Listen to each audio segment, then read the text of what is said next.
This episode is as wild as the Jeremy Kyle show because I interviewed Jeremy Kyle. This is a worldwide exclusive, the only podcast Jeremy Kyle has done. How did it feel to get blamed for someone's death after your show? Some of the dark days were awful. The darkest I've had. I couldn't get out of bed for 3 months. I found myself on antidepressants. I'm literally not able to go out, terrified by what the reaction would be. And that's because after 15 years of being the biggest daytime TV show in the country, it was axed overnight and Jeremy Kyle got blamed for the death of a guest. What happened to Steve Diamond was an absolute tragedy. Should he have come on the Jeremy Kyle show? We received a letter signed by his GP saying he was good to come on. This is raw, honest, shocking. He exposes his cancer, his 3 divorces, and being ranked second most hated person in the world, ahead of Hitler. My marriage broke down. I lost America. I lost my job in England. I lost my home. I lost both of my parents. I had cancer. Your pursuit of your career is somewhat running away from the pain of your past. Where did that come from? This has everything, and you might just end up liking Jeremy Kyle. Jeremy, how did it feel to get blamed for someone's death after your show? I've thought about that so many times over the last 5 years, and that's the most important thing to say to you. Somebody died. I know now, as I perhaps knew all the way through, but perhaps it's now out there, there were many reasons that Steve Diamond sadly took his own life. It was not down, as the coroner said, 6 weeks ago, to ITV or the Jeremy Kyle show, but you become a really easy target. And I think if you're doing a show like that, that's quite vociferous, quite raw, you put yourself out there. It was a difficult time, not just for me. It was difficult for 100 kids who worked their asses off and lost almost everything overnight. I guess if you're at the helm of that, certainly if your name's on it, then you expect to get criticism. It was pretty full on for a while, I have to say. And for me, there will be plenty of people who would say, he deserved it. He had that coming. It's a television show. As I said at the time, I played a person. I didn't select aftercare, do any of that with the guests. I met Steve Diamond, tragic Steve Diamond, for 11 minutes. And for him and his family, it's so sad that happened. But it was really important that the truth came out. 5 years was far too long, COVID, of course, the legal system. And people who I will not get involved with criticising ever, all put their 2 pennyworth in. And in the meantime, I was, I guess you'd say understandably, the man that got blamed for everything, to be fair. And so that whole inquest took 5 years? It did, for all sorts of reasons, some of which I can talk about, some which I can't. COVID. I mean, just people saying things and then not backing it up, and legally it was such a big thing. And I get it. I mean, I understand why the coroner perhaps now was as methodical as he was, because you've got a large conglomerate and a family, but the family obviously had a reason for doing what they were doing, and it was really important for me to be able to speak the truth, defend my position, but I couldn't do that while the legal process was on. So unlike other people who you might have seen on television or situations like that, I didn't say anything. I didn't do an interview. I didn't go on social media. I kept my mouth shut because I felt, out of respect for Steve Diamond, that was the right thing. And of course, like I just said to you, if you're the host and they assume you're on telly and you've got money and your life's wonderful, it doesn't matter what I think. I can tell you that some of the dark days were awful. The darkest I've had. But nobody gives a damn about that. I understand that. I'm fine with that. It's cool. I do care about those things because you're a human being and a person like everybody else. Was it hard to not be able to put your point across for that amount of time? And of course, whilst the world judged and programs were made, Channel 4 Dispatches program and there were countless newspapers. And I get it. I work in the business. You can't stick your head above the parapet and expect, if you're doing something like that, you can't go, I expect 100% of the time people are going to go, he's great. 50%, think I'm great. 50% think I'm the worst thing since sliced bread, or did. So I get that. But not being able to put your 2 pennyworth in and then getting ill. And again, I said this once and everyone's like, that's easy to say. I mean, I think one of the good things that's happened in this country, the world in the last few years, is that people can now talk about mental health, right? And they never could. It was like, it was a no-no. It showed weakness. So that was really good. But I was me, the one who used to poo-poo antidepressants and say, come on, what did my mum used to say? Get off your backside and go back to work. Man up. They used to say man up. I couldn't get out of bed for 3 months. And if it hadn't been for my wife, who literally saved my life, I would never have gone and seen somebody. And I found myself on antidepressants. I found myself literally not able to go out, terrified by what the reaction would be. And so, nothing. I never found myself in a place that Steve did. And but many others do. It sounds.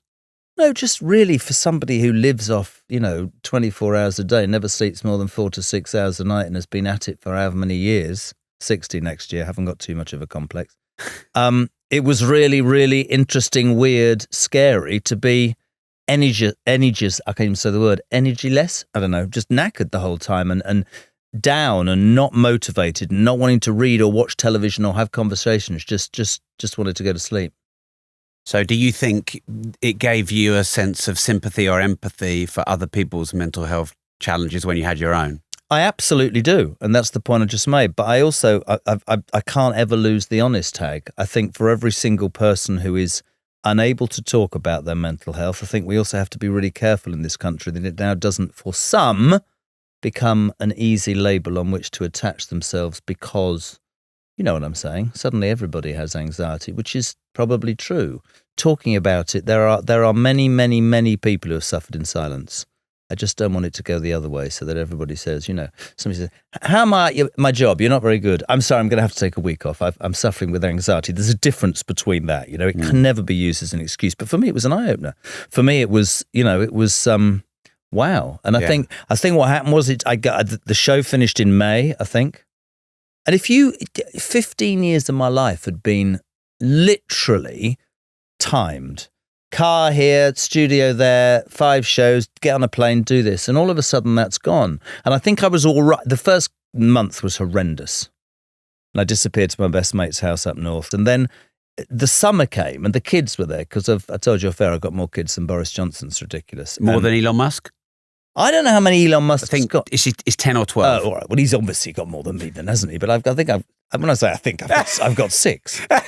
6. No need for a DNA test. You just thought I was going to put that in. And then so the summer, you're sort of, the kids, when it hit me was September, October, November, when everybody went back to work. And suddenly there was no schedule in my life. And so by the time lockdown came, I'd been in lockdown for 6 months. I remember just not being able to leave the house. And so, yeah, she dragged me, Vic did, to a doctor's. And that was the good thing. And it was all, at that moment, everything was piling in. And I'm writing a book at the moment with the help of a man who can write because I can't. And I remember saying to him something like, 1 minute you're the king of the castle, and the next minute you're not allowed in the castle grounds. And that's good. There's plenty of people that will listen to this and go, good. Shouted at people for years and was this, that and the other. But you asked me from my point of view, and it was a real life changer. Looking back now, I then had my son in January of 2020. And so that was wonderful. And I was able to nurse my old man. Literally every day for 2 years we laughed until I say we laughed, we did, he was a bugger. But all of those things wouldn't have been possible, and that gave me confidence. But I didn't ever think that it would change somehow. I was just stuck in this. I don't even know how to describe it. Wow. So you've opened up about 4 things I'd like to talk about. The first one was you mentioned that 100 kids, it was all over. So are you saying this thing happened and then bang, you're off the air, you've lost everything, it's all gone? I was very lucky. I'd signed a contract before. That's fine. I wasn't talking about me. I was talking about these kids who had worked their asses off. I mean, one of the good things about you mean the crew, the people who were involved in the show? Yes, so there's 100 people involved in the Jeremy Kyle show. There were. And these are kids who had mortgages and everything. Yeah, the show ends overnight. And so obviously they have the opportunity to look elsewhere. But, I suppose if you asked me my thoughts, seriously, on that morning, it was, oh my God, a man's died. How does that, how does a poor man get to that position? That's my first theory. My second thing is those kids. I didn't think about myself. That's for the reasons that I said to you. But yeah, they lost their livelihoods, and many of them struggled with that to a degree. But they got on with their lives. And do you think a show like the Jeremy Kyle show could exist today? No. Said this during the coroner's court. It's a bygone era. Yeah. I don't think the advent of social media. I mean, there's an interesting point which you love, and somebody made this to me the other day. Ofcom controls television quite rightly. that over 30,000 people came on the Jeremy Kyle show. Not a whiff of trouble, criticisms occasionally, right? What happened to Steve Diamond was a tragedy, and so sad. And yes, there have been other things on other programs, but the Jeremy Kyle show actually would not have lasted for 15 years. It wouldn't have lasted through 30,000 people unless the procedures and the practices were in place, were really, really, and I mean this, second to none. And that is a point that you always want to say to people, because it lasted a long time. But no, not today, of course not. Can you imagine X Factor now? Can you imagine when Simon Cowell goes, I'm sorry, you can't sing and I don't like your dress. Oh my God, I've got anxiety. That's what we're talking about here. People always say to me about Jeremy Kyle, they go, well, these people, somebody once said to me, I said this as well, a guy came off stage and went, how do I do? I said, you did fine. He said, you know what, on my estate, like, it's cooler to be on Kyle than get an ASBO. And I just think that's a great line, right?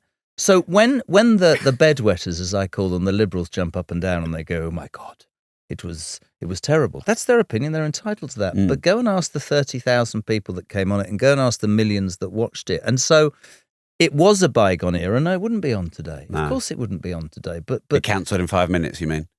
Yeah, but then, my hero is Ricky Gervais. He's desperate to be cancelled. I didn't set out to be cancelled. I didn't even really, there was no sort of, there was no sort of sitting down and planning how that show evolved. It just evolved. And for many now, that wouldn't and understandably be palatable, but it was incredibly palatable, I think, at that time. It was successful, but we can look now. But here's my point I was going to say. Julie Burchill wrote it in The Spectator the other day. I thought it was brilliant. She said, shows like Kyle were governed by Ofcom. They lasted as long as they did.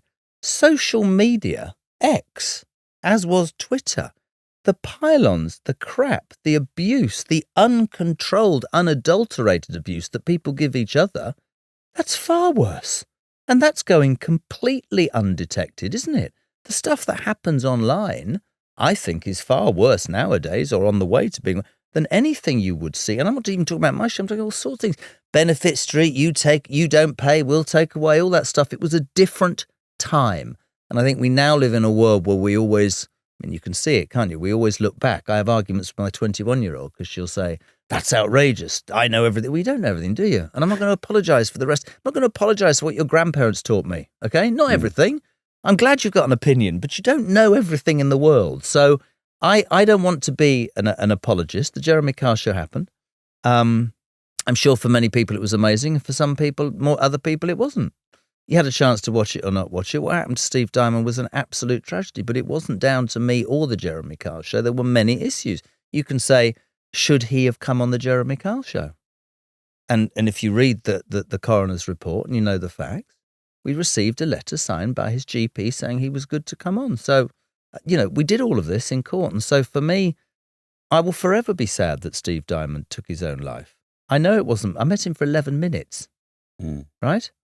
I mean, I afterwards, I sort of went through this stage where I thought they're going to blame me for, income tax rises, whooping cough, the problems in the Middle East.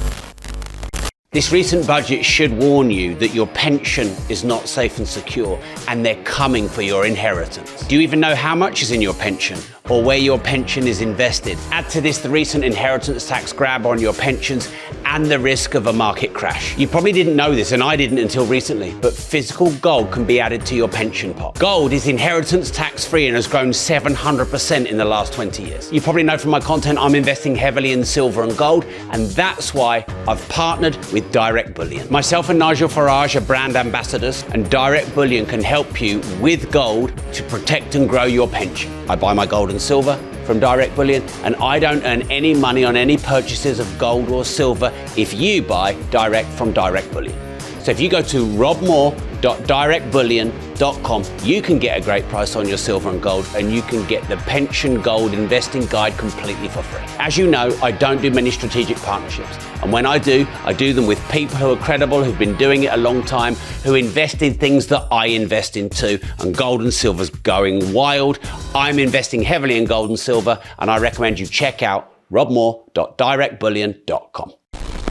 There's a great story that my manager Claire loves to show. In the middle of the Jeremy Kyle show, you'll love this, I've never told him about this. GQ magazine did the most hated man in England, no, in the world, was the word, wasn't it? And Pol Pot came fourth, and Adolf Hitler, you can see where this is going, came fourth, and Saddam Hussein came third, and I came second. Osama bin Laden came first. And when they killed Osama bin Laden, I got it posthumously. And she rang me and she said, you can't even bloody well win that, can you? No, I'm joking. But what I'm trying to say is it was a show, and people get so wound up about that, and I get it, but there was a lot more to the Jeremy Kyle show. The Jeremy Kyle show put thousands of people into detox and rehab. There are thousands of people in this country who now know who their parents are, their fathers are. That doesn't mean it justifies the times when it was raw and sad and shouty and upsetting and all those things, but it was a television show, was it? But how does it make you feel being on the top of the most hated people in the world list? I'll give you an example about why I told you that story. About 4 weeks into the show, somebody said, we've got the first press cuttings. Charlie Booker, do you know Charlie Booker? No. He's married to Connie Huck. He did that show and he writes... anyway, so there were 2 articles which they bought me. In this moment, I realised that you should never read the newspapers if you're ever on television, ready. Charlie Booker, right? Watching the Jeremy Kyle show is that appalling. I would rather either break my arm or drink a vat of cold cat sick. I'll never forget this. He said, I would lie awake in my bed at night wondering if Jeremy Kyle was going to come into my room and quite possibly attack me. And in another newspaper that made noise, the television person put, oh my God, Jeremy Kyle wears television like a second skin. He's the most genius television presenter who's ever been on. And I remember my manager at the time going, both of them really, aren't they, to be fair? Neither are actually things you should be taking advantage. Just. And they're on the wall in the study because they're both sum up for me. Right. It was a job. It was a show. We did it to the best of our ability. It brought some enjoyment. It brought some anger. It brought some reaction. And then I went home. Was it? 15 years, though. 15 years, long time, nearly 4,000 shows. And, of course, America for 2 years as well. So mad there. I'd like to talk about that in a moment. Yeah. I don't often reflect in the middle of a interview that I do, but I'm getting this real sense that you handle all this criticism and hate in a really calm, stoic way. I saw Obama said, if you can get half of America to hate you, you can become president. And that was like, wow. How do you handle it calmly and just hold it? That's why I told you the story about when I had the breakdown. I didn't say it to people at the time so they could go, oh, poor him. I got that, but that's not the point. I'm really lucky. Forget the job. Forget all of that. I have an amazing wife, amazing kids, and I have people around me who, listen, my mates don't give a toss about television, and they were there for me, the people. And we were talking about this earlier, and you know, I had a very famous phone book that stopped ringing, which is fine. But you find out who real people are, and maybe that's part of life. Maybe at 55, when you've been doing this crazy stuff for 15 years, and like I said to you, there's always a car, there's always a flight, there's always, all this stuff, right? I brought it back to basics. I never went to the opening of an envelope. I wasn't interested in being seen here, there, and everywhere. I did my show and I went home, and being a dad and being a husband and being a son and being a mate was the most important thing. And those people got me through it. From, yes, I can't even, they just got me through it. They got me through it. And I get the people who would say, oh, you've handled it. I said to somebody the other day, in 12 years from 2012, my marriage broke down. I lost America. I lost my job in England. I lost my home. I lost both of my parents. I had cancer. And I lost my job. But guess what? I've never, ever not felt better. That's the wrong thing. But it does and has shown me with real friends and real people that you can get through it. And I'm in a much better place as a person, if I'm honest. And you can look back and go, Jesus Christ, listen, the Jeremy Kyle show was a massive part of my life. I won't ever apologise for it. It was extraordinary. It was extraordinary television for many, many people. Of course it shone a light on a part of society that the bedwetters don't like. Oh, people on council estates. But there's the argument with Love Island. You can keep Love Island on, Kenny, because you've got a six-pack and perfect teeth. It just doesn't make any sense to me. But I don't need to get embroiled in that. I'm in a really good place, and I've learned the value of real people. I have to say, great friends. Great friends. Fair, isn't it? Yeah. Mm. So yeah, it did affect me, but you got to be slightly impervious to it. It's like Piers Morgan, my dearest friend. It's like water off a duck's back. Yeah. He taught me a lot. You said out there that, because I said you've had a couple of challenges, and you said, I eat challenges for breakfast. I think you have to learn to, don't you? I have had a couple of challenges, but then there are kids. Oh, God, you think I'm terrible. Look what's happening in the world. Look at pensioners who are going to freeze this winter. Look at honestly. And a lot of that is down to my parents. There's a story that I told in the book about my mum, and I remember one day I was a salesman, and I was really into it, but I found myself waking up at like 3 o'clock in the morning writing things on Post-it notes, so I knew my brain was fried. And they lived in the West Country, and I must have been driving through one day, and I went in, and she had her back to me. She always had her back to me. She was peeling potatoes about 4 o'clock in the afternoon, and she went, "What do you want?" And I said, "Oh, I just had a cup of tea. I'm stressed." And she went, "Sorry?" And I went, "Stress, Mum, meetings, whatever." And she went, "Stress, do you know what stress is?" Without turning around, I went, "Yeah." She went, "It's doing your homework in an air raid shelter in the Second World War. Now fuck off back to work." And for me, being really serious, that was how I was brought up. And so letting go a little bit with the people that you love and the people who've been there, you keep going, don't you? Mm. There's a lot of people who have had terrible things. So I got blamed for something that wasn't my fault. That's it. It's okay. And is that why you mentioned before about maybe some of the mental health issues have gone a bit soft, or people, I never thought that I would admit that I couldn't get out of bed for the best part of 3 months. I never thought that I would admit that I was on antidepressants. And I knew when I did that I would be criticised, and that's fine. Yeah. What I'm saying is I think it's really important to speak, really important. And it's not even me being contentious. I just think we have to be careful that it isn't hijacked. That's by certain people, like much is. There are problems in this world and in this country that are genuine problems that other people will hijack, and that's not right. No. I think it's really important, the mental health issue, to talk about it as much as possible. But they're also, we're going to sound like my old man, you don't want to lose your grit, do you? You've still got to also get up and try and get on. So I might come back to that part, but I'm fascinated, and actually, this is probably not the most interesting question I've got, but it's the one I'm the most interested in, which is, what was the goal, the vision for the Jeremy Kyle show? And do you think you achieved it, and what's its legacy?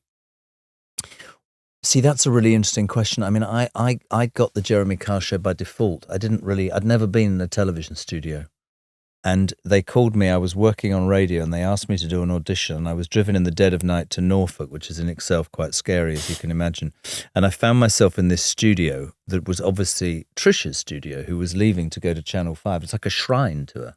The microphones had her face on. The walls were adorned with pictures of her. And you had to go on stage, and it was a real couple. And it was a girl who was suffering from anorexia and a bloke. And I told a story to this girl, a friend of mine who'd been in that position. She started crying, and I walked off stage and got tissues, and then he was crying. Anyway, and then I went home, and because I didn't know what I was doing. We had this chat before about the bit between the seats and the stage is no man's land. I was so naive, I thought I'm going to be blown up. There's probably a booby trap. I literally knew nothing about it. And then several months later, they rang and they said, "We'd like you to come to ITV. You've got the job." And I was like, So we didn't sit down and go, right, this is how we're going to do it. Very early on, I remember uttering a line that came from nowhere. A guy said, I can't even remember the story. And I said something like, "Do you want me to lie, or do you want me to be honest?" And he said, "No, I want you to be honest." And I said, "Well, I don't know what I said." And he went, "Bit harsh, but thanks." And the audience went nuts. And I think at that point, we thought, well, honesty is quite a good thing. But it was never, listen, it was a raw journey. Of course, people will remember the Jeremy Kyle show, me shouting at people, but they won't remember the shows we did with Make-A-Wish. They won't remember all the stuff that we did. But they don't remember the detoxes and the rehabs and the drug, all of those things. But you can't, it was a television show that provided, in my very honest and proven opinion, levels of care, concern and selection that had never been done on other programmes. But Unfortunately, what happened with Steve Diamond, does it tarnish it? I don't know. But I mean, what you talk there in your question about legacy. There's no legacy from the Jeremy Kyle show. My legacy is if my 6 kids can say he was actually all right. Television was never the be-all and end-all for me. I love it. Strangely and weirdly, I can do it. I never thought I could. I never thought about it. Why did I want to be on television, for Christ's sake? I never thought about that. But no, it's not legacy. I don't see that at all. My parents taught me legacy is if you're a good parent. That's it. No? Well, I mean, things need to be built. I imagine someone who builds hospitals has lived. Yeah, that's amazing legacy. Yeah. Build a cancer hospital. Do a television show. It's hardly similar, is it? I'm asking you. No, I think. I mean, that doesn't deride the people that worked and not the people that came on it. But as a person, I would never want anybody to go. Ironically, of course, I know what you're saying. There will be a section of people that will forever say, "You did that, Jeremy Kyle." Strangely, the public don't say that. The public go, "God, I watched that TV Day," or "Oh, that was my guilty pleasure," or "Don't tell me mother," or "My mother loves you." Oh, my mother loves you, Jez. Jeez. We did the drinking game at university. Every time we did a phrase, we had a shot by 8:30. Really? Great. Brilliant. But it was a part of my life that was extraordinary and ridiculous, and we went to America and all that. But I don't look at it like legacy. I don't know if you've interviewed, I mean, I've never really interviewed people from the television, if I'm honest, but have any ever sat in front of you and said, my show would be my legacy? I think not. I hope not. If they do, I don't know. But certainly not me, I wouldn't say that. I find it more common with entrepreneurs. Yeah, get that. Well, yeah, because you're building something sustainable. Actually, the ironic thing about what you're saying is that Kyle lasted for 15 years. That's a hell of a long time. My best mate that I told you about created Sage. I mean, there's a legacy to create a computer program that's used as accountancy for. I mean, I was in Portugal the other day. He's the godfather to my young son, and we were buying him a little present. And the woman went to pay for it in the Tic Tac shop in Portugal, and it was paid by Sage. And I thought, Jesus, the man gets everywhere. Yeah. So that, do you know what I mean? So it's not necessarily just being a parent that's your legacy, is it? It could be more. For me, my legacy is what I'm talking about. When I said about parent, I'm talking about me. Yeah. But in terms of the Jeremy Kyle show, a television show, a radio program, a podcast. For me, my legacy, if I get anything, is that my 6 kids. But for other people that do really tangibly brilliant stuff, like you said, build a hospital, create a computer program, find peace in the Middle East, find a cure for cancer, all those things. Jesus Christ. Television show's an out, is it? Cheers. Water. Do you want some more? No, I'm fine. I'd also like to thank you early, because this is the first one of these I think you've done. Yeah, I think the what I said to you at the beginning was really important. I couldn't legally and didn't want to, out of respect for Steve Diamond, say anything whilst that was all going on. And also, when you're in the confines of a show that is like, I mean, there were so many of them, okay? You mean the daytime TV shows? I mean, I make 5 a day, right? You were making 5 shows a day? Yeah. 5 shows a day. At the height of what I was doing, I was filming 6 months in England and making 300, taking 1 week's holiday and then flying to America and making 250 and coming home on Christmas Eve. Probably why I got cancer. And it becomes... This isn't, I tried to say this in the coroner's court. It's no disrespect. The Steve Diamond story to me was a normal everyday story. There was nothing untoward. In fact, there were many more untoward stories in terms of how that would sit in my head. I think when you do as much as you do, you become focused on this sort of routine. It's what I was saying to you before. There was always a car. I had to get up at 4 a.m. on a Thursday, and I was still getting up at 4 a.m. and I'd look out, there's no car. I was really like, what's going on? That's how the world changed. Not the trappings of going to whatever, which is all bollocks anyway, right? I mean, it is, isn't it? I mean, they all get covered in makeup and they've all faces are all stretched and it's all lovely and fine. And that's great. I've done a couple of those, but that was never my bag. I had a crazy 15 years, but I think I was lucky I think I didn't get into it till I was 40. Like, I always think about these kids who get into television at 21 and 22. You feel sorry for them, do you? You get an agent, you get a PR person, you're going to go here, you're going to go there, you're going to get free clothes, you're going to get... It doesn't last like that, does it really? It doesn't. No. It's, your character's going to get axed or the ratings will go down. We lasted a long time. And I think that that was for all sorts of reasons. But beyond that now, getting back into radio and doing lots of different things and doing this, because talking in court as I did was just the truth. And then I did an interview with The Sun and I've done this and I don't need to. No. I don't need to. Claire told me how good you were. Claire told me how good you'd been with Paris. And I just thought, you know what? It's also part of it for me. I don't need to do it and I don't need to not do it. If I'm going to do it, I do it. Well, that's why I wanted to take the moment, raise the glass and say thank you, because I don't take that for granted at all. Don't be silly. Pleasure. Free speech, that's where I want to go. Because do you think it's changed? Do you think we still have free speech? Since you had the Jeremy Kyle show for 15 years, is free speech even a thing now? I think fundamentally free speech is really important. But what happens is that the whole area has been clouded, hasn't it? We live in a society now, and I'm lucky enough to work on Talk, and I see this every single day. There are extremes, there are factions, I think, that activists that attach themselves to the latest pet project. I think you should be able to have an opinion. You take what's happening in terms of immigration in this country, and I talk about this every single day. Whatever your opinion on that, 10 years ago, we couldn't have mentioned immigration. And I say we, I'm talking about all of us. You'd have been labelled whatever you would have been labelled. Racist.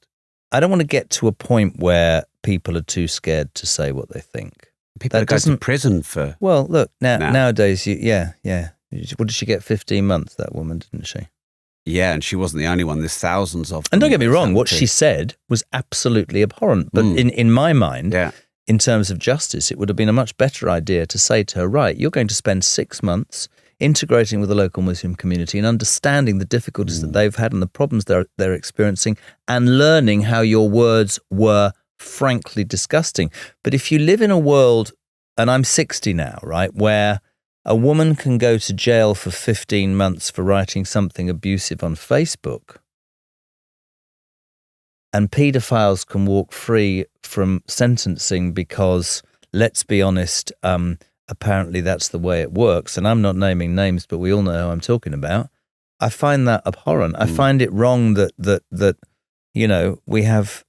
There are just many examples. I mean, what are they all using that phrase, two-tier care and two-tier policing?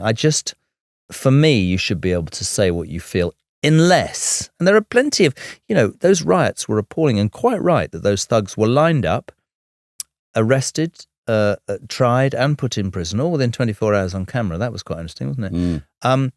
But I had a woman phone me up on one of the radio programs and she said, I'm a nurse. I'll never forget the call from Surrey. She said, I find the immigration situation incredibly annoying. I find what's going on in the NHS even more annoying, and yet I can't go on the streets and moan about it because I'll be labelled a far-right sympathiser, and I'm not. I'm a taxpayer with an opinion. And so I think that there is a problem there, certainly. And you only have to look at politics and you have to look at what's happening. But yeah, free speech is important, but we shouldn't set out to offend, but we've also got to be very careful that we don't, whilst we're doing that and ticking every single box, we don't quash what I think is quite important, which is sort of democracy. Do you think we have democracy? In this country?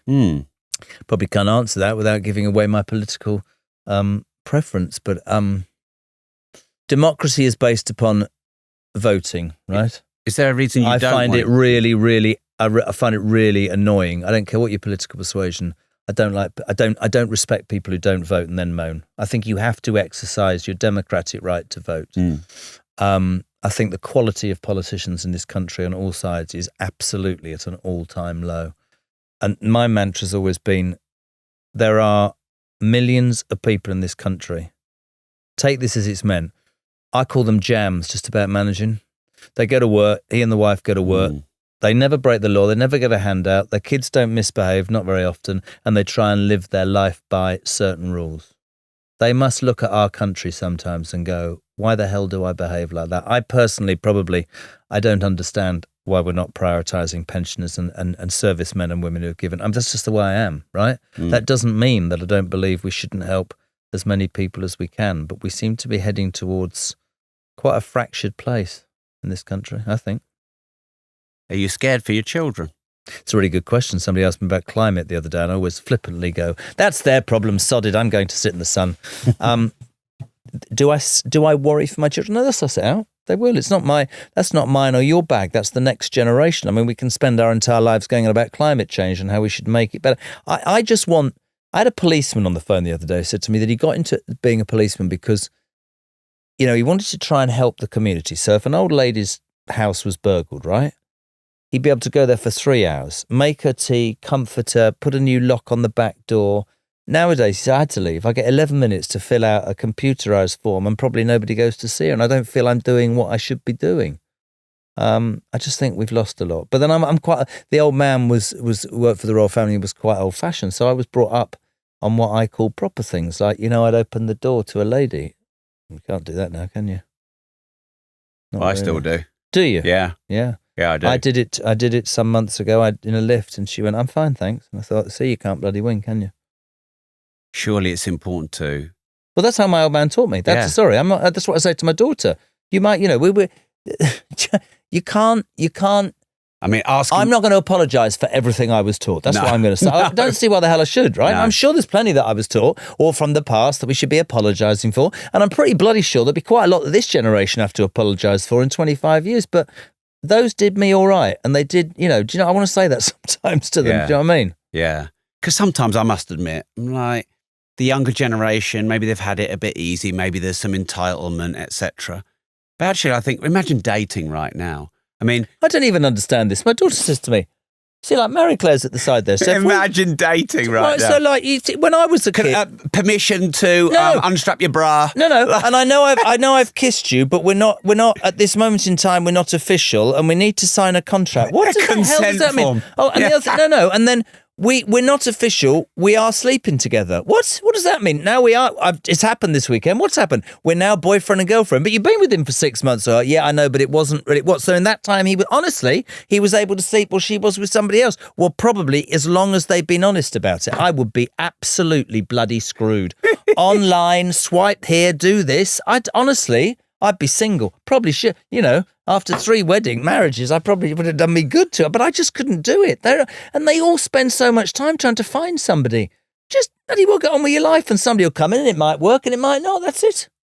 Can't be doing with it. Jeremy, we need to relaunch your show. All this on your show would be wild. Mate, honestly, they say things like, somebody said to me the other day, so what we're doing is we're just planning how we're going to announce our relationship. How long have you been together? Well, 8 months. But what we've got to try and understand that the way that we announce it will impact on how people perceive us. Oh, sod off. Honestly. Going out with her, I'm going out with him. I'm not going. It's all gone wrong. It's gone tits up, end of story. Whatever. Jeez. I can't. Why do you think Jeremy Kyle was so popular for 15 years? What was it that it captured? What was it about? Did you ever watch it? Yes, I did.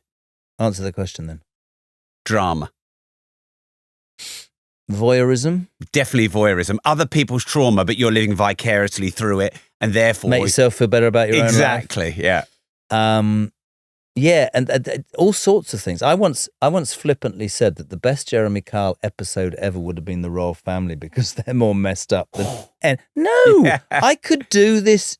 This is what I'm trying to say to you, and it's very easy for people, and I get it, to go, ooh... Now, if you take into consideration there are hundreds of thousands, millions of people in our country who don't have people to turn to, who can't have those sort of candid conversations, most of us would have family members or friends, and I pointed that out when I was in a bad place. But for many of these people, I think Graham, my old sidekick from the Jeremy Kyle show, probably nailed it for me many, many, many years ago when he said he was born on a Rochdale council estate, one of 8, right? And he went, this show? It was like that every day, and we either watched from behind net curtains and twitched, or we stood on front grass all along the road to watch. And so, this has been going on for years and long before the Jeremy Kyle show. And so I think one of the things when it all finished was this, hold on a second, I didn't create, this is just, it was, do you know what I mean? Yeah. I mean, we are a nosy bunch of buggers, aren't we? It's like rubbernecking at an accident. You know full well if there's been an accident, that the queue this side's going to be bloody longer because everybody does the old right-hand turn or left-hand turn. We are a nosy bunch of buggers, the human race, aren't we? And so, again, a bit like when you said, did you plan it? we didn't sit down and go, right, so this democratic... Do you know, there was some demographic evidence once, right? So do you know the two classes that work? I hate that word. You know, the ABs and all that, right? The working classes who watch the Jeremy Kyle show. Do you know the other most loyal group? The upper bleeding classes. And you know why, don't you? Got away with far more shit than anybody ever on the Kyle show, but just got away with it because of who they were. I'm telling you. The old man worked for the royal family. Jesus, man, you could have done that show. Wow. When Meghan infiltrated, that being on the Jeremy Kyle show. Meghan, how can you be so wonderfully accurate about that woman? Whoa, don't get me on her. Not a comment. Well, are you a royalist? I don't like to label myself because there's so much of the world I don't know. I am fervently royal. I respect the royal family and what it's done for this nation.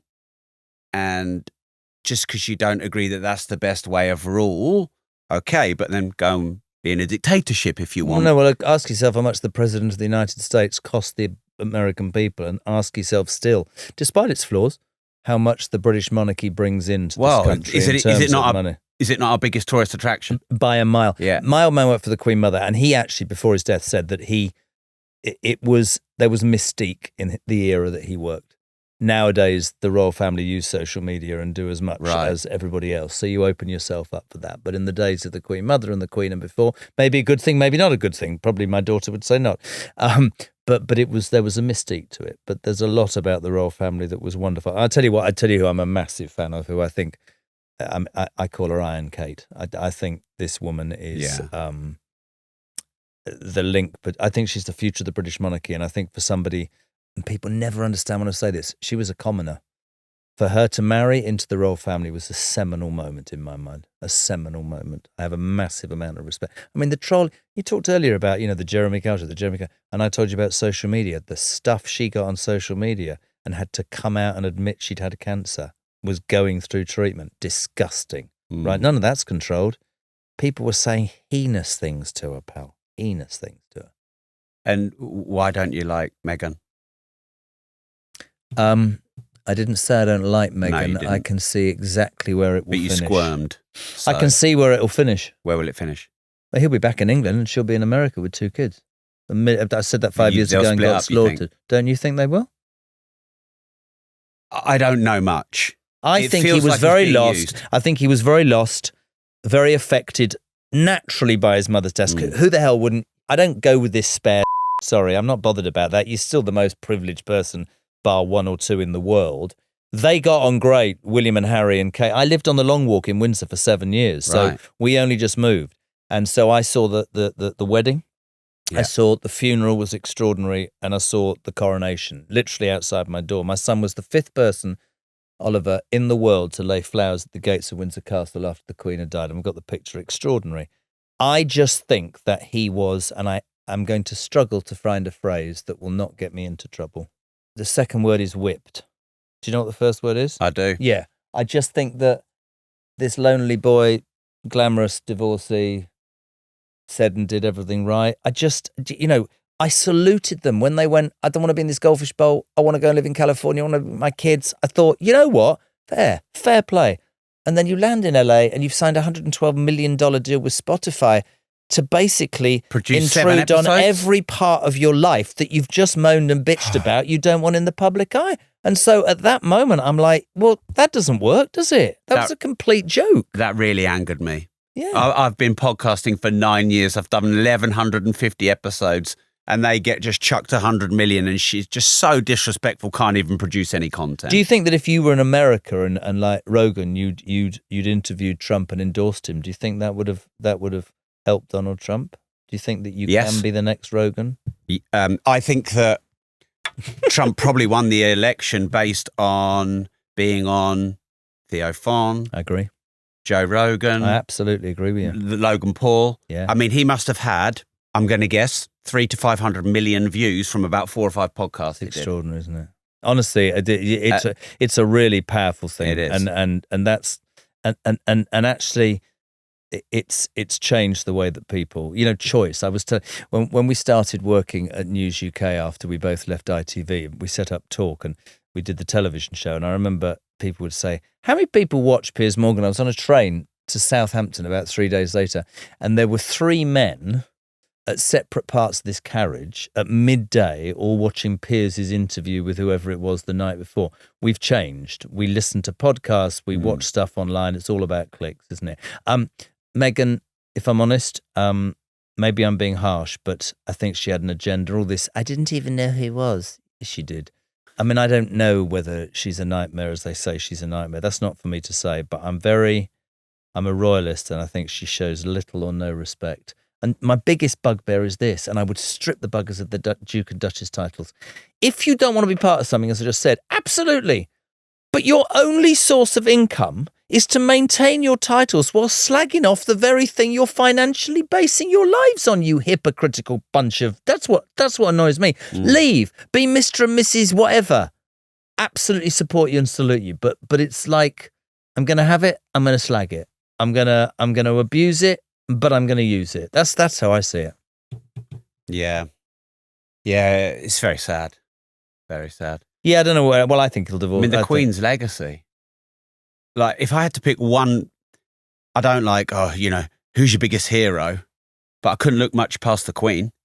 Never complain, never explain. Do you know what the thing about the Queen? It was Stoic. really, really, really interesting. Somebody said to me, an anti-royalist, because we covered it all when she sadly died, and we were interviewing and doing all sorts of shows. And this person said to me, I'm not a royalist, but apart from my mum and dad, this is brilliant. She has been the only constant feature in my life for 63 years. And that's true. And the woman was phenomenal, right? It's never going to be like that again. Never, ever, ever. I mean, Charles might last 10 years. William, I don't know, started growing a beard like you. I don't know. But I just don't think Meghan Markle, I think she didn't respect it. And I think my point is, don't want to be part of it, go. Yeah. Don't use it to further your own... but some people say, poor Meghan, she's been really treated very badly and it's not fair. Right. What, all the hundreds of millions she's just been fronted? Oprah Winfrey, yeah. Yeah, that was a disgrace. That note to self, but don't actually do anybody listening to this. If you do decide to run for President of the United States or Prime Minister of England, being endorsed by a bunch of left-wing... I heard this, by the way. All these celebrities that endorsed... you mean got paid? He's ahead of me. Did you know this, Mary Claire? I didn't find out this till yesterday. All of these hypocritical bedwetting lefties were paid to go out and support Kamala Harris, weren't they? Yeah. Unbelievable. Yeah. And that listen, now what does that say? The American people went, no, I'm not interested. Thank you very much indeed. I'll make my own mind up about the economy and the cost of gas. Whatever all of us think about Donald Trump. Unbelievable. Extraordinary example. But there you go. What did you learn about human behaviour from 15 years running the Jeremy Kyle show? It's interesting, actually, because I guess if you look back at all of those stories, and I said to you, some were very volatile, some were sad, some were raw, some were awful, difficult to deal with. People are people, aren't they? So I said to you about the royal family. We all get upset. We all need to have hopefully a dump every day. We all sit in the same way on the toilet. People eat different things, go to different places, do different things. But human emotion's amazing. We all have a sort of a level at which we're going to lose it, and we all have opinions. And people are fascinating, though. I remember going to America and an interviewer asking me that, and it was no different across the Atlantic. They just threw shoes at me. I mean, that was the only difference, apart from everybody else a bit more. But human nature is a strange thing. I could see correlation between many people, but they were always individual stories. I mean, these people would come on, they were good enough to talk, and I would talk back. I did it on the radio for years, just as confessions, and so it was natural to me. Natural. Did you like people less or more with 15 years on the show? What people? People. Oh, I only had one rule.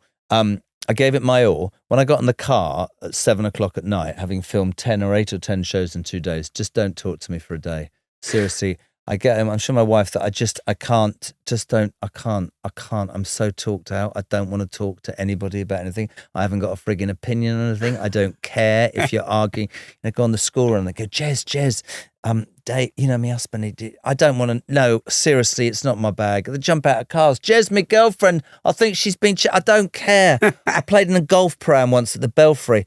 10th tee, famous people, 2,000 people watching, and golf's my passion. I got to the top of my backswing and somebody shouted out, Jez and my girlfriend shagging my best mate, and I missed the ball. Honestly, I missed the ball. So, in the time, and I said this once and people get upset, I gave it my all, but after that, there was too much of it to take each story home or each person home or I always did beginning, middle, end, move on. Do you understand what I mean? Otherwise I go completely nuts because if I'm going to, there was too much. Yeah. So we do a quick fire round on Disruptors. Yes. Excited about this one with you, Jeremy. Mary Claire's got that look on. Mary Claire's my agent. She's very sad. I know it was mostly ordinary people, but what one famous person would you have loved to have on the Jeremy Kyle show? Well, we did a lot of celebrity specials. I did Michael Barrymore, which was mind-blowing. It was a mind-blowing experience. Do you think he was guilty? See, I don't even know. But what I know is that a man, let's just get this right. He had 20 million viewers to strike it lucky on a Tuesday night. This was the biggest performer in England who obviously struggled with his sexuality and was in an environment where he had to keep going. Yes, of course, what happened was, again, an absolute tragedy. And I don't know the facts because it's been a long time, but he ran away, didn't he, and didn't stay. And, of course, that started that whole procedure. But I remember interviewing him. I remember him saying he was nearly at the end of his tether in terms of his life. And that was... I'd love to have interviewed Margaret Thatcher. Why? I just think it would have been fascinating. What we were saying earlier about politicians, and I include Blair in this, a conviction politician who says, here's my mantra, here's what I'm going to do. I'm going to meet massive opposition. If you oppose it, I'll sack you.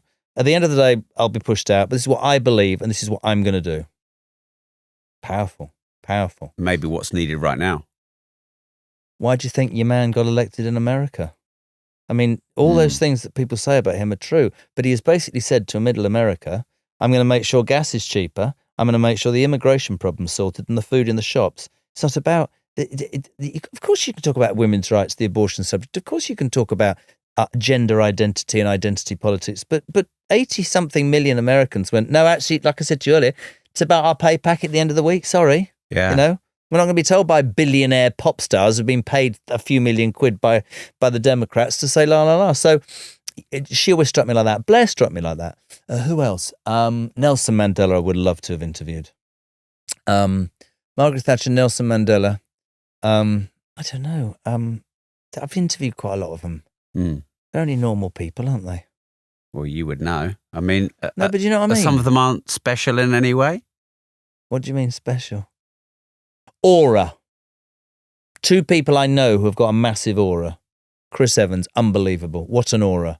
Walk into a room, aura. Yeah. Cowl, aura. Right. Yeah, I didn't go to the opening of whatever. No. I didn't. Not your thing. Not really. I used to go home and do the overnight feed or the dream feed or whatever it was on child number 1, 2, 3, 4, 5, 6. I know, should have put something on the end of it. I know, I've heard that. Absolutely, yeah. What's a secret you've never shared or a story you've never told? My nickname at school was Kyle Pile Hemorrhoid. It's not funny, is it? I was just taking a big intake of breath. I used to. Kyle Pile Hemorrhoid. Why? Don't know. Piles! That's it, honestly, dreadful. Yeah. And I was, and people know this and they don't believe it. Shyest kid in the school till I was 15. Couldn't say my name without going bright red. You can't believe that's true. Think that about a lot of performers. Yes. Remember, The Good Life was a great program. Richard Bryars would be physically sick before he went on stage. And what an actor he was. Physically sick every time. So your pursuit of your career is somewhat running away from the pain of your past. Where did that come from? Probably the last interview I just did. I don't have any. I had a difficult few years and no pain. I've been very lucky, haven't I? How can a kid from Reading who was an insurance salesman end up with that show and the things that I've done and seen and been? Yeah, I've had a few hiccups along the way. Lost a bollock, lost a show. But yeah, I'm still here, mate. Very lucky, I think. Do you think still kicking? Do you think that's a big part? I've probably 3 times picked up basically on. You feel grateful, that you feel a sense of I'm proud of fortune. I'm proud, but I will say I'm proud. There's been many times in the last 10 years that I probably could have thought, Jesus Christ, I've never been allowed to feel sorry for myself. That doesn't happen in our house. from my parents. I think you'd have to think about good fortune when you've had the opportunities I have. There's millions of people that could have done what I did. Yeah. With it comes some bad times, but it's how you come out of it. But you redefine. What I'm trying to say is I remember, again, I said this once and they just slagged me off, but she's my wife. I remember when it happened and I was devastated, and Vic went, what's the worst thing that happens here? The lovers will love, the haters will hate. We lose everything, we'll go and live with my parents. I never had that. That was that's an amazing thing to say. That takes everything off, right? Yeah. Amazing. And then tells me to go and empty the dishwasher, obviously, because she's in charge. So, if you could have Jeremy Kyle show back and it's airing tomorrow, would you do it? No. Why not? Because it would never come back. It wouldn't be right. No, but if it could. No, but it wouldn't. I don't think it will. I don't think... I do believe, not in my lifetime, I do, and this has nothing to do with the Jeremy Kyle show, I believe that we will go in reverse to this apologetic council, and you said the wrong word there, culture, people are offended, all of that. I think that will change. I think swing back. I think it will swing back. Yeah. I think people will... I tell you what, I tell you the premise that I put this on. This is a good one for you, Mary Claire. You'll love this. I worked in radio a long, long time. And in radio, in the old days, we would do like Zoo Radio when Chris and I were on Virgin, and we'd play one song and talk for 20 minutes. And then the Australians came in, and the Australians changed radio in the 90s. And it was all about playlists going down to 600 songs. And how did they, in terms of, you did all this data and stuff. And Robbie Williams' Angel would be played every hour because that was the most popular song. And you could only speak for 30 seconds in a link. And we all suddenly were like, it's fucking boring, isn't it? And then the figures went up, and then people would go, we missed the personality of radio DJs, and say, we'll go back to Zoom. I think that what will happen is people will go, hold on a minute. Not at the moment, because we seem to have been taken over by I don't know, my favourite word, woke. There's wokeness everywhere I go, but... Why? Why have we been taken over by it? Why is there wokeness I don't know. everywhere? I said to a radio presenter the other day who remained anonymous, the problem in my mind is that so many... And I understand it. So many presenters spend so much time trying to keep their jobs, they forget to do their jobs. But maybe you can say that if you've been cancelled. I don't know. Piers always says that, which I think is quite a good line. Some wokeness, I'm sure, is good, but we're getting to a point where I think people are too scared to be themselves. That's what I would see as dangerous in whatever environment, a work environment, not just broadcasting, in a work environment, you know? We had a story some months ago on JK Live with Piers about a guy who had known his female work colleague for years. In fact, his wife and her husband, the four of them would go out for dinner, blah, blah, blah. She was going to a ball one night with the husband, came out of the female toilets into the office in a ball dress, and he said, you look very lovely. And a colleague thought that he was being sexist, and he got an official written warning for objectifying her sexuality, despite her saying, he's my friend, sod off. That was on the record. That's what I'm talking about. Wow. It's true. Yeah. That's where we've got to. That's what I think. So nobody wants anybody to objectify somebody's sexuality, and some of the things that have happened in the past totally fundamentally wrong. But that's bloody ridiculous. That's saying to you, mate, you look nice. She didn't mind. She went to the boss and said, what a load of old tosh. And he got a written warning. What's the biggest disruption that's ever happened in your life, Jeremy? Cancer. And how did you beat it? It was a really weird story. I was doing Anton Deck's Tech Santa, and I went to the doctors in the morning on Friday the 19th of December. I don't even know why, but I think I'd showered and I thought a bit weird. Anyway, and he was very nice and a good doctor, a friend of mine. And he said, can you come back tonight? And I didn't even see yeah, sure. But I've got to go to, it take 2 minutes. And I remember walking in and he went, put your trousers up. And I went, great, it's been lovely to see you, take care. Tried to give him a man hug and he went, no, sit down, you got cancer. And within 12 hours we were in the operating theatre. Completely knocked me sideways, far more than anything. Did you not feel a lump or anything, or feel a little bit? Yeah. But I remember waking up, and then everybody went, and then I remember this amazing nurse, Polish nurse.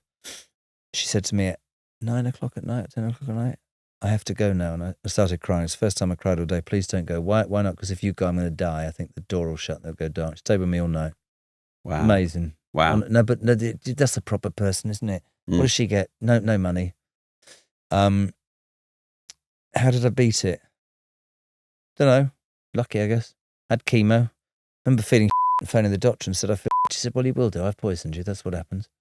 Weirdly, because it always happens to me, weird things. I was supposed to lose my hair, but I lost the skin on my hands and my feet. And So not when your I go, hair. no, and so when I go from hot to, why am I telling this? When I go from hot to cold or cold to hot, all the skin peels off my hands. I look like the Wow. singing detective for about 2 days. True. Not funny. Well, she's laughing again. I'm not, though. No. No. Harsh. 20% to laugh at me, disgraceful. But yeah, it's true. Cancer, yeah. And I think then once you've heard cancer and chemo, it's an unwanted club that you'd never want to be part of again. What's the biggest risk you've ever taken? What's the biggest risk I've ever taken? I nearly flippantly said having a fake testicle put in, which had to come out because it was too heavy. It's titanium. Please don't laugh. Couldn't walk straight. £279.99. I told Jonathan Ross this. And it hurt because it was too heavy. What was the biggest risk I've ever taken? Giving up a job at Melody Radio as the sponsorship manager on a huge salary in London to go and do 2 evening shows on Invicta FM in Kent from 7 till 10 on a Friday and Saturday night, £50 each. I thought it was worth it. Was it worth it? Yeah, I think so. Yeah. I think so. I think even if I hadn't managed to get on a bit, then I would have thought it was worth it, because it was one of those things that was brought up by a man who was so into duty. But I do know of the old man that there were things that he wished he'd done, but he didn't, because it was about duty to family and pay the mortgage and do right by Her Majesty Queen Elizabeth, blah, blah, blah. Do you know what I mean?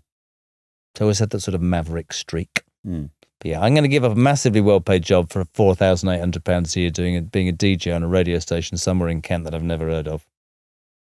Wow. What's your most brutal life lesson? Yeah, watching my mum die. It's pretty. But also, this is going to sound really, really awful. They both died in my arms, but she was the most erudite, most switched on, hard-working. She had fortitude, mate. She was like Thatcher, and the old man was. You'd have had him on it. He was a comedian. He said, it was all going rather well. It was a Tuesday morning, he said, and I'd come downstairs, I'd had a shave, and she said, can you take the rubbish out? So I went to the bottom of the garden, I came back, and she'd put my breakfast in the washing machine and never spoke again. She started going, bleh, bleh, dreadful. And so for 3 months, my mother had this terrible, terrible stroke and couldn't speak. And I prayed to God every day that she died. I prayed every day because she was I'm not even saying classy, she was too good for that.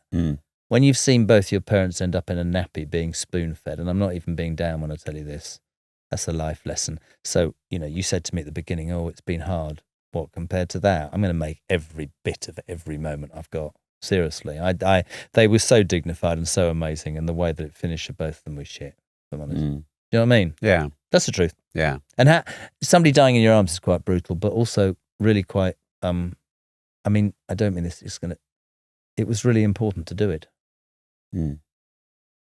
What's your biggest failure or regret?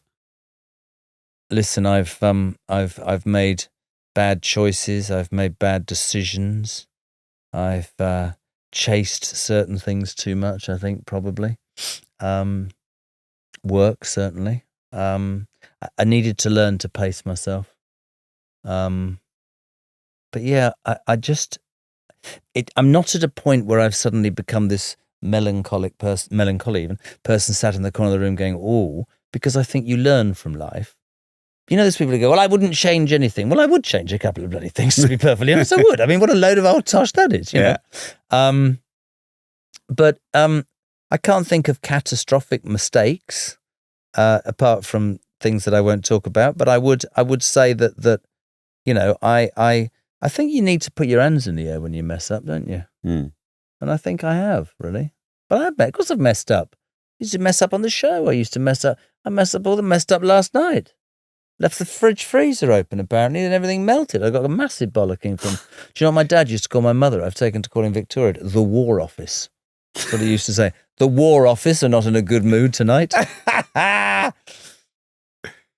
So back to this question that you wanted to come back to. You won't like the answer.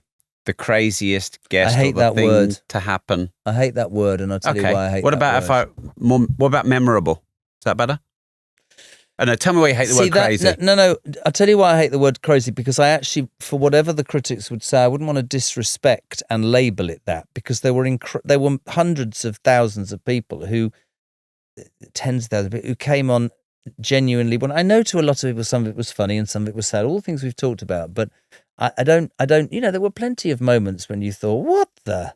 Right, but there were also moments when I literally could have broken my heart over stuff, and there was stuff when I would have laughed my head off. And so, trying to, come up with, I mean, the one that everybody likes online is when the man threw the envelope at my head, and it caught my then quiff. Well, it was flat hair, which caused my hair to stand about 6 inches. I tell you, what I look like.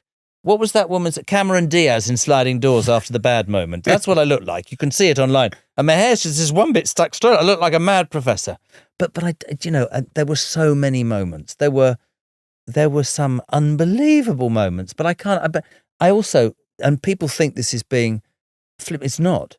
4,000 episodes. I can't even remember what I had for breakfast yesterday. And they, this is one of the things with the court case. What happened 5 years ago at 11:10 I'm not trying to be, difficult here, but I can't remember that far back. But there were many. I mean, I loved it when people were reunited. I loved it when, Christ, I got Anton did a gotcha on me in America on the Jeremy Kyle show. That was quite memorable. But I would never want to say, oh, that was better than that part, or that was funnier than that part, because for me, whether it resonated with people or it didn't, these people were good enough to come. That's it. It was just, but again, I don't ever sit and go, I just never done that as a show. Yeah, fascinating, because you're going to give me some titles now, aren't you? Well, all I asked was the craziest thing that happened. And I think your answer came with a lot of maybe feeling of being judged. I would say that if I said to you that was a crazy situation or a funny situation or a sad situation, that would just be me judging, right? So I never, strangely enough, weirdly, I had an opinion, but it's a bit what I said to you earlier about I would do it and cut it off. If you asked me a question, I would answer it. I remember one of the execs saying to some of the Americans very early on, don't ask him unless you want to know. Yeah. Oh, it's okay, Jay. So, are you okay? Not really. I've got a attention span of about 10 minutes and you've used it up, if I'm honest. It's boring shit, this, isn't it? Do you know what I mean? So I wouldn't want to label them. I respect everybody that came on. Some people annoyed me. Some people made me laugh. Some people made me happy. There were blowout moments. There were moments that you would go, my God, unbelievable. But I would never sort of label them. I would never sort of categorize them. That's me being honest. Yeah. Okay. So this show's called Disruptors. What does the word disruptive mean to you? A 4-year-old called Oliver, a 9-month-old called Iris, disrupted children really predominantly, but disruptive what? People in terms of life in general?